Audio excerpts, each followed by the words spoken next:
To get started, you want to take your button and then take one of the ends of your cord and you want to thread through one of the buttonholes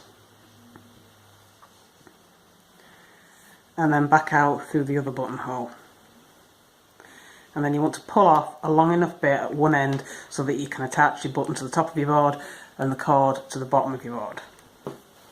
So once you've threaded your button, you want to take the shortest cord and you want to attach this to the bottom of your board. And then you want to take your longest cord and you want to do hitch knots to create your spiral. So you want to go over and then pull through. And then just repeat this, go over and pull through, and then again over and pull it through, and then just keep doing that. And you can do as many of these knots before you add your first bead as you want, and as you're going round you'll notice that it just starts to spiral, so you just want to pull this under and back to the other side again and just keep doing your spiral. So once you've done as many knots as you want at the beginning, you want to unclip the cord from the bottom of the board and you want to thread on your first bead, and then you want to take your longest cord and do the same thing again. So you want to thread both of your cords through the bead, and then you can attach your shortest cord back to the bottom of the board and then push your bead up into place.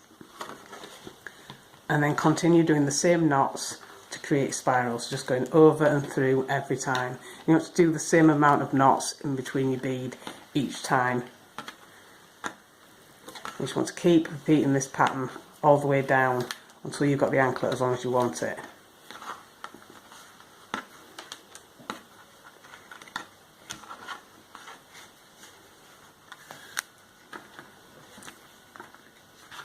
So once you've got the anklet as long as you want it, you can unclip from the bottom of the board, and then you want to tie the two cords at the bottom in one knot and then push this to the end of where you've been working, and this will just hold everything in place. And then you want to leave a gap and then tie another knot, and this will form your buttonhole.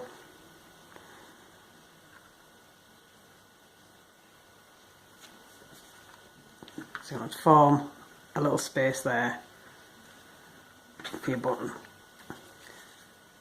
And you can make sure that they're nice and tight, and then you can trim off any excess.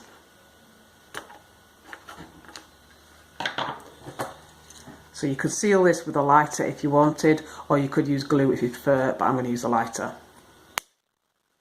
And once you've finished, you should end up with something that looks like this.